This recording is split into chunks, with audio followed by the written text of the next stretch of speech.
Hi there, it's Astrid with roseanddaggersoundworks. You may remember this guitar from appearances on my other channel. It's actually in my avatar for the other channel right now. This is a PRS Semihollow. It's a 2011, I think, maybe 9. I have videos on that over on the other channel and videos featuring it. But anyways, cool guitar, semi-hollow, relatively dad rock type of pickups. I am going to take a peek inside of here because I have some modifications that I want to do, and I'm not sure what I want them to be yet. So first thing I want to do is take a look at the electronics inside of here and see what I'm dealing with. The Santana style PRSs have this funky little boomerang plate on them. I'm fairly neutral on that, although I'm warming up to the switch position. Very different than any other kind of guitar out there that I'm aware of. We have, looks like a 2-pole switch. I don't think I'm going to mess with the switch much. What I did want to look at is what we have coming in here, which is going to be the white and the yellow, looks like, are my pickup wires. Those look like they are not 4-way wiring, unless it's hidden pretty well. So that's going to narrow my options a little bit, but it's not an insurmountable obstacle. I'll probably do a broadcaster style bypassing the knob straight to the output type of control in here, and I will probably do a phase splitter or maybe a master series switch. Haven't decided. I think probably phase is going to work better. But anyways, just cracking this open to see what I'm working with, and I'm glad I did, because my assumption was that these would be 4-wire pickups, and they don't appear to be. So I am back with the PRS. I have figured out at this point what I want to do with it. I've been practicing with a new band, and since we do country-ish stuff, and I do a lot of these, twangy kind of bass line things, I've discovered that this guitar doesn't really get that tone. So what I'm going to do is I'm going to give it a healthy injection of Tele/Esquire, which means I am going to split this bridge pickup. I want specifically this screw coil here because it's closer to the bridge. I am going to do that with this knob, and with the other knob, I am going to be able to completely bypass the volume tone circuit and go straight to output in the same manner that the neck position on a vintage Esquire would do, except that it will work for every pickup combination. So should give me a lot more options out of this guitar.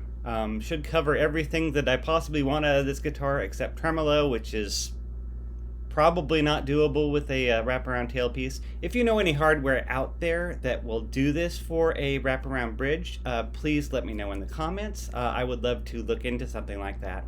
So first thing I need to do, because these pickups are only dual wire pickups, is I'm going to take this bridge pickup out, and I am going to solder a wire onto the middle position between the coils. This sounds like a delicate and scary thing to do. And yeah, if you're heavy-handed, it probably is. But if you have any kind of practice with a soldering iron and working on guitar circuits, you shouldn't have problems with it if this is something you decide to do yourself. But in any case, before I draw out my circuit diagram, I'm actually going to do that work on the pickup because I am not sure which polarity it is. In other words, does the ground wire connect to the bridge coil, or does the ground wire connect to the neck coil, which will affect, when you split it, depending on how you split it, it will affect which coil you actually get. I do know a way to do it both with the hot wire and with the ground wire. I just need to know which one I'm drawing into my circuit. So, without further ado, I've taken the strings and tailpiece off, obviously, which is real easy with this kind of setup.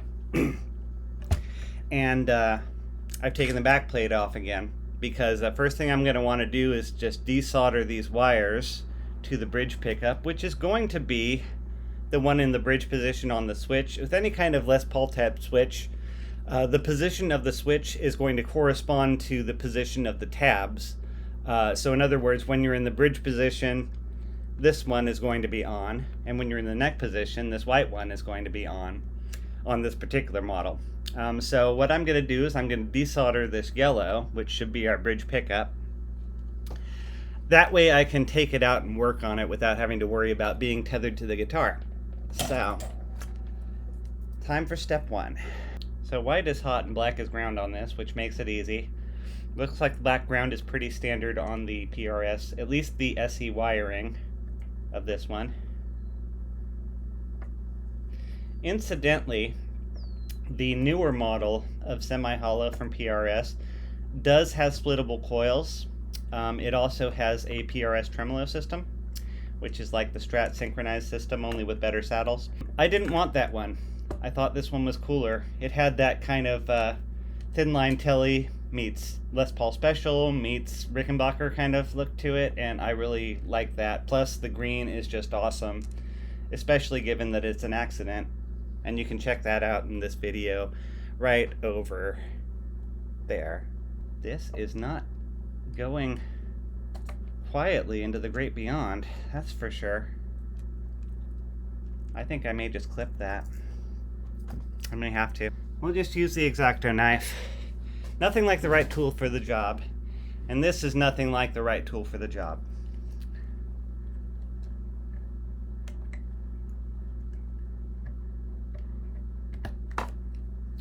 Okay, that's undone. We're going to need to see if I can just slip it through this wire tidy here. There we go. That way I don't have to completely cut that off, and I still keep the neat little bundle. So, I'm going to set that in such a way where we make sure it doesn't scratch the paint on the back. And then we can proceed to take this bridge pickup out. Now I'm going to take the ring off first, and then I am going to unscrew the pickup from the ring, which will allow me unhindered access to the pickup. And I need a smaller screwdriver. Is that one? That's one, I think. Yeah, that'll work. I'm going to try to keep my big chunky hands out of your way so you can see what I'm doing here. I'm also kind of curious how these things are put together. I've never taken apart a PRS pickup before, so I want to see if there's anything unique or unusual about them, other than the Alnico magnets, which are pretty standard PRS thing from what I understand. These are Alnico 5s, if I'm remembering right, but they definitely give it a bit of a sweeter tone than your standard, Les Paul type pickup. Very good with the semi-hollow body. It's almost a 335 type tone, except a little different. Take our yellow wire out. I am now going to ditch the guitar because it's taking up space on my workbench. Oh, first I am going to go ahead and give this a little bit of a clean underneath the pickup ring. Because, if you got it exposed, you might as well. Nobody's going to see it, but you'll know it's there. And then we'll just dry that off so it doesn't leave any streaking or anything. Not that streaking is really super noticeable in this kind of finish anyways, but also I want to take the moment to point out underneath that pickup ring, you have a very thin profile of your original color, which is more of a blue on this. It's called Mateo Blue. They use a organic dye on this, which fades with sunlight, or with UV in particular. So this was a used guitar. It had faded to green, and I really love the green, much more so than the blue. I think you can even see a little bit, yeah, you can see a lot of the blue under where the bridge was. But of course, that's not going to be visible when the instrument is put together and played. So we're going to set this aside, and we're going to go to the pickup. Now this part is pretty simple. All I'm doing is basically kind of checking where the pickup is at height-wise, and it's basically level with the ring in this case, but a little bit lower on the treble side. So I'm going to try to replicate that when I put it back together, because I like the sound that's coming out of it now, as well as the feel of the setup, I should say. I tend to stagger my setup a little bit so that the lower pitch strings are set up a little bit higher off the fretboard than the higher pitch strings, because I think it feels more even across the board that way. And also it gives the lower strings, which have a higher displacement, I guess you would say, when they vibrate, it prevents them from rattling as much against the fretboard, which is definitely a problem on lower setups, particularly if there's any kind of inconsistency in the fretwork. The lower you get, the more you're going to notice those inconsistencies. Okay, so we've got our humbucker here, and the first step to any humbucker, they have basically two levels of protection on the coil. One is this outer kind of cloth tape, and we're just going to find the end of that, and we're going to unwind that off the pickup. There's not very much of it. You can see there's basically one layer, and underneath that layer we have the it's usually more of an electrical tape, but that's the protection for both individual coils. So we're going to leave that in place insofar as we can anyways. I may need to take some stuff apart in order to figure out what goes to what. So we have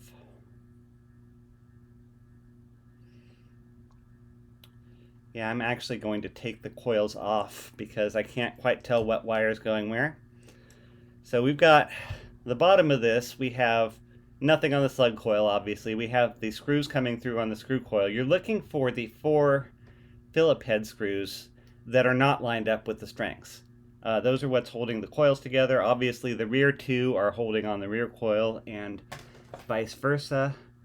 And once again, I need a smaller screwdriver.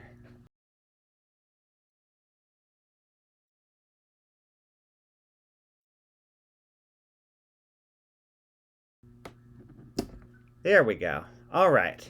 Now you see what I did, because this was kind of stuck in place. So I pulled from the base side, and what that does is it comes apart quickly on that side, so you're not stressing your wires, which are on the treble side. So now we can see we have a white going to the bridge coil, and we have a black going to the neck coil. And then we have a red wire that is stretched between them. So that means, first of all, that our bridge coil, which I want to use, does have the hot line on it, which makes life easier. All I have to do is take the new wire I'm going to put in, put a switch on it, and just make it to where I can disconnect that wire. So that when it's engaged, it's just cutting out the neck coil entirely. So what we're going to do, I wonder if there's a way to strip off without removing any of this wire. This is the first time I've seen this kind of setup.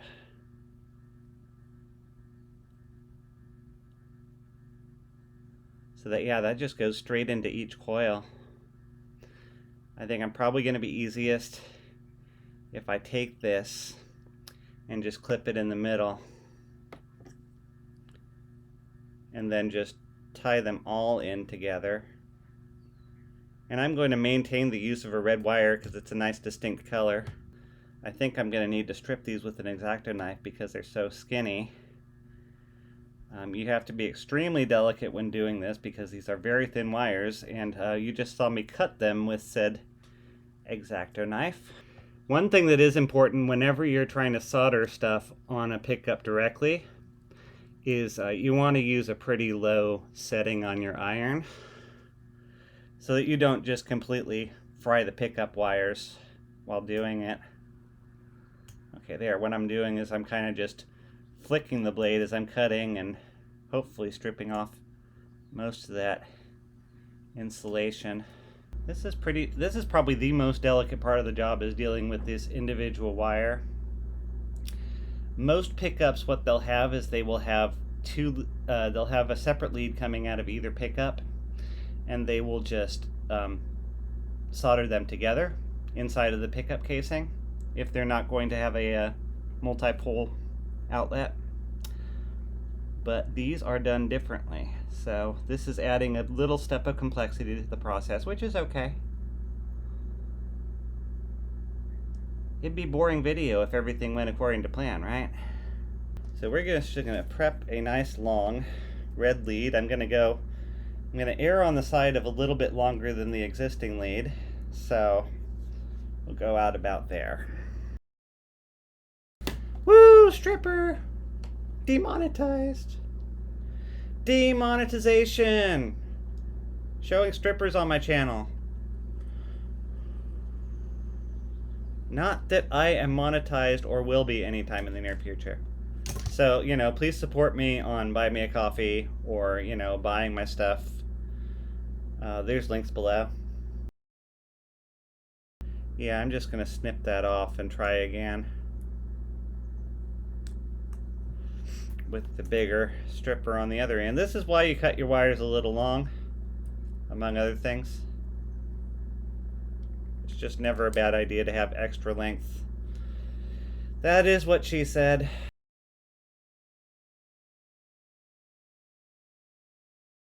Tin me hide when I'm dead, Fred. Tin me hide when I'm dead. So we tinned his hide when he died, Clyde, and that's it hanging on the shed. Alright, so let's see if we can just use a light touch and stick all these guys together.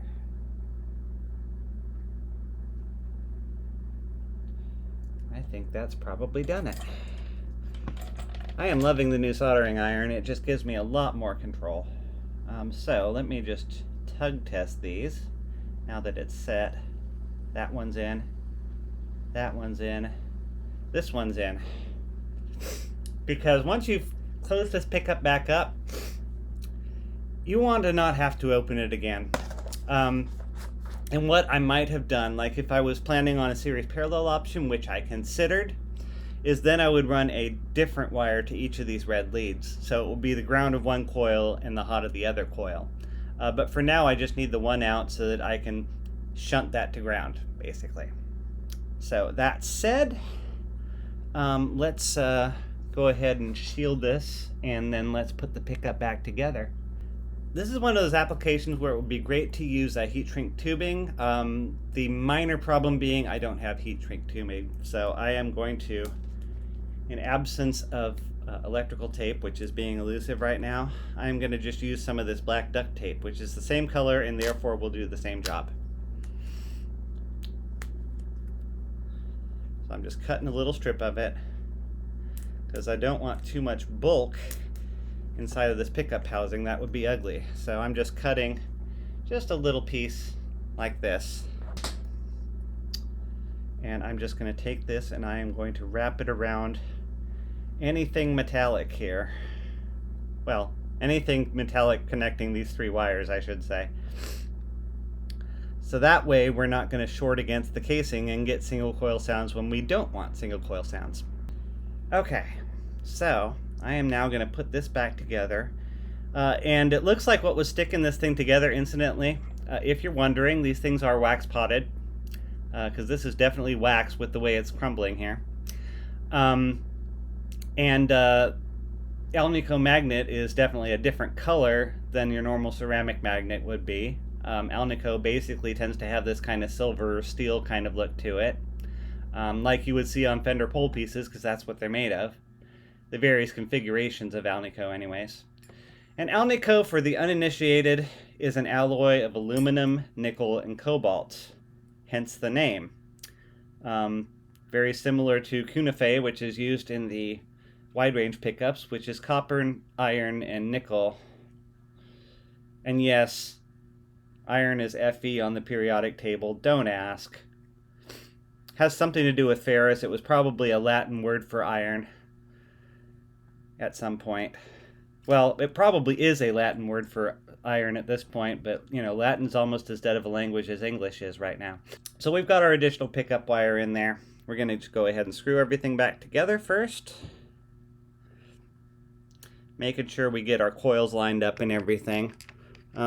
These screws should go easily back in. If they're not going easily in, you probably misaligned your coils a little bit. And if you have a really keen eye, you can just see the outline of the hole through the hole in the shield here. So see, this was pretty painless. And I have done this kind of work to both to put coil taps in and also to swap coils between humbuckers, which used to be a favorite trick of old me. It's a fun thing to do. It's a little bit stressful the first time around because you're like, oh god, I'm going to ruin the pickup. Which is why I started on the cheap, relatively cheap pickups. It was Cort and Tokai import pickups that I was working on at first, and then swapping in coils from Seymour Duncan Invader and a DiMarzio Super Distortion was the other one. Basically, I wanted a high output coil and a low output coil, so I would have an asymmetrical humbucker. This was, of course, before I had the money to deal with our friend Jamie from England, who is with Creamery Pickups, who tends to wire all his stuff asymmetrically anyways, unless it's specified otherwise. Because, well, I mean, number one, in vintage pickups, it was all hand wound, and so each coil would often have different numbers of turns from the other coil. And this would give you a kind of sharper tone. It would give you a little bit more bite to the pickup, which is, I think, some of the old mojo around the old Les Pauls is that they were definitely set up that way with their pickups. The modern ones, if anything, are too consistent. It's just, you know, industrialization of the process has led to very consistent results, and most of the time that's a good thing. But with pickups, it's not always. I mean, you're always getting the same pickup, but it may not be as good of a pickup as some of the ones they created on accident. So I'm just rewrapping this cloth tape around the pickup as tightly as possible. It usually won't look exactly the same when you're done with it, but by the time it's in the body of the guitar, nobody's going to know the difference. And our pickup is ready. So I'm going to go ahead and put this back in the ring, and then probably put that back in the body before starting on the rest of my work. But before I do all that, well, I'm going to put this back in the body first, and then what I'm going to do is take some time and draw up my schematic so that I know exactly what I'm doing when I'm wiring it up. I probably could do this kind of work freehand at this point, but and actually what I'm going to do is I'm going to put a little bit of glue on the end of this tape because it's not wanting to stick down all the way. This is nail glue. I've started doing acrylics because they stand up to the guitar a lot better. And this works pretty well as just a general purpose adhesive. It's kind of a contact cement where you brush it on both surfaces. You can get this on Amazon fairly cheaply. It's not any better than super glue and probably not any better than the adhesive that comes with these, but it is fresh adhesive so that I don't have that loose end there, which would drive me freaking crazy if it started popping up after I gotten into the guitar. So I have gone ahead and made myself a little bit of a professional quality wiring jig here by drilling 3 holes in a piece of cardboard. We're going to be working on basically 2 layers here. We're going to be first working on this one, unsoldering connections that we need to keep and transfer to the new connections. Then when that's, you know, partway done, we're going to move to this board and we're going to basically set up the new wiring here, apart from a few key points which will tether it to the body. Those will be done last when we're just about to put the components in, or when the components are already in, depending on where the connection needs to go and how it looks with the spacing in there.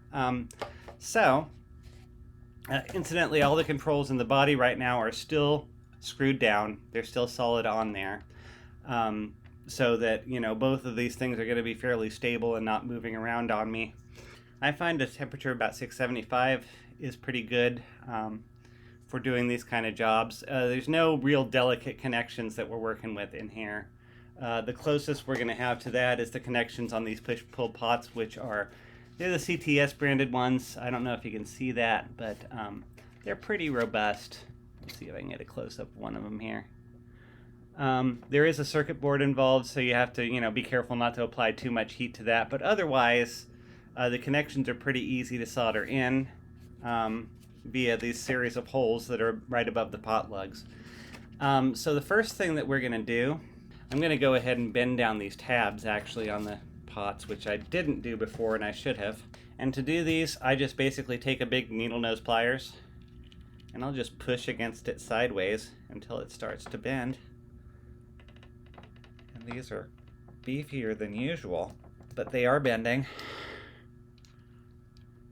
And just basically bend it to where it's more or less flush with the surface, which means that I can bolt this down further and control the actual height of the knobs via a second nut on the inside, which is a lot easier to fine-tune with guitar applications. I wish they would just make these tabs.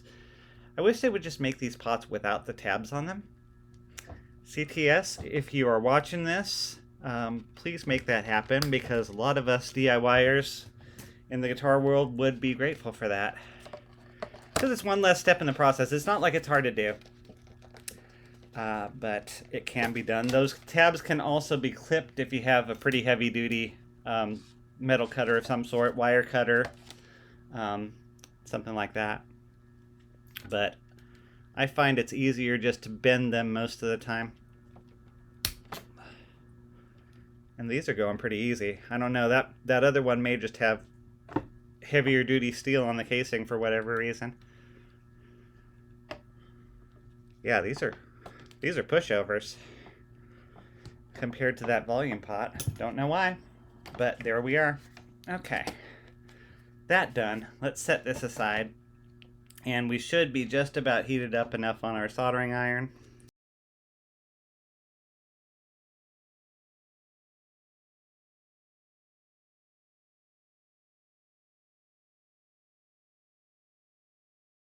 Again, no big surprise, PRS does a great job soldering stuff, even overseas. So if you're concerned about that, I know there's been, a lot of negative talk, as well as some positive talk about the import guitars. Most of these, this is a Korean-made. It's a Korean-made guitar. Anything in Korea or Indonesia is usually going to be very high quality. If anything, the quality is going to vary by the brand of who's importing it, because some of them just have more rigorous quality control standards. And PRS, of course, being PRS, they're pretty OCD about that. They wouldn't want their name, even though it is just PRS on this one, they wouldn't want their name on a guitar that is substandard in any way. At least that's the theory. If you've had a bad PRS of any sort, please let me know in the comments below, because I would love to hear stories, both good and bad, about instruments you've owned or you've dealt with for whatever reason. Because I know each instrument has a history. I was recently watching something on Kevin Iverson's channel, which you should check out if you are interested in Britpop and stuff like that, but he was basically telling the story of a Epiphone Sheraton guitar that he had had since high school, I believe. And it was just a fascinating watch. It was great to hear the story of the instrument. As far as this instrument's particular story, it was owned by a gigging musician that used it as his main guitar for years and upgraded, I would assume, to another Paul Reed Smith, but I don't know that for sure. So he put this guitar up for sale, and I, being on the lookout for a green PRS in particular of this model, his was the deal that I jumped on. It does have some fret wear that it came to me with, but it doesn't really affect the playability. And it's something that, I probably could fix once I get my tools.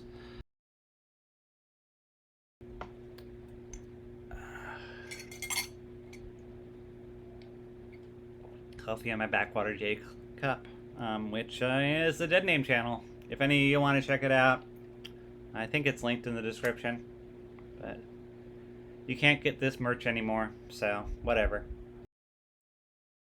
These are really good pots if I have an application where I want a non-push-pull pot. If somebody just wants to upgrade the electronics in their guitar without doing anything fancy with it, for example, then I will have a set of PRS pots, which I know are good. So if you buy at least a 2010-ish Korean SE, you should have no trouble with the wiring. At least not for a long, long, long, long time. Now, the paint job, on the other hand, if you want that blue and you want to keep it that Mateo blue, then don't get it in sunlight and don't expose it to UV like fluorescent tubes or anything like that. I'm going to be very careful to keep this away from my lizard cage because his lights are both UVA and UVB. Incidentally, I'm pretty certain at this point that Sydney is a male.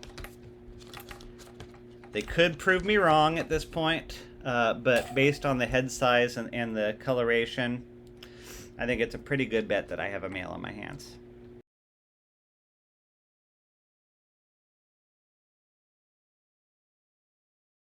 That is our tone pot done. Well, except for one red wire, which we will put in C1 when we're basically done with everything else. Now, let's look at my diagram. I actually need to do some more wiring on this switch than the other one, because I'm using both sides of this one. Although one is just a jumper, let's take care of that first. It's a jumper between 4 and 2. Gripping this in the needle nose before we strip it. When a problem comes along, strip it. It's a wire. Don't be scared. It's not for hire. Strip it. Strip it good. Do do do do do.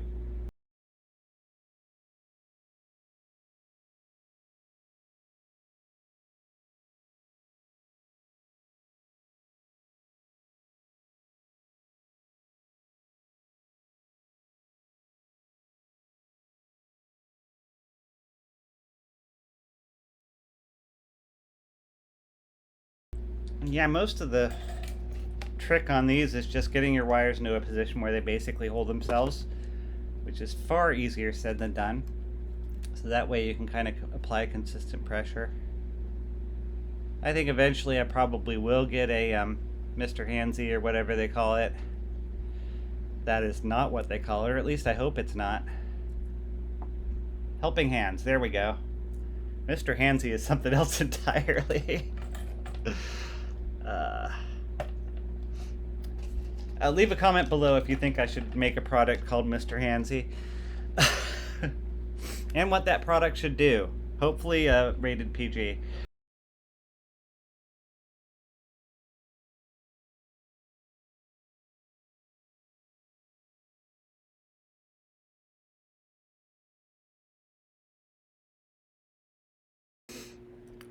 And I think that is all my wires accounted for, friends.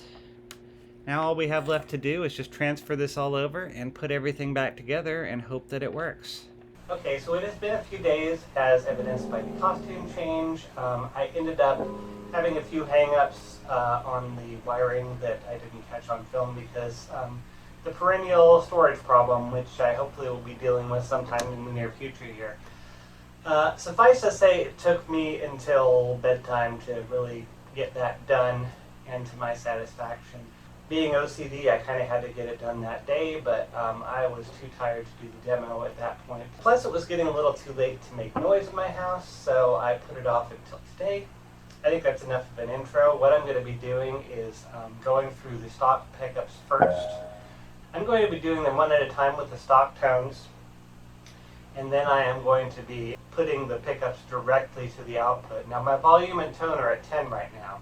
So everything you're hearing is taking those potentiometers out of the circuit. It's not a huge difference, but it's there if you listen for it.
Now for this next part, I'm going to turn my volume and tone down. I'm turning my tone down to 0. And I'm turning my volume down to about 8, so here's my bass tone. Basically, I want to show you what happens when you have the volume and tone down a little bit, and then you kind of use this bypass as a boost. So starting with, this is, by the way, bridge split. I'm going with the middle position. This is clean tone.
Soundworks.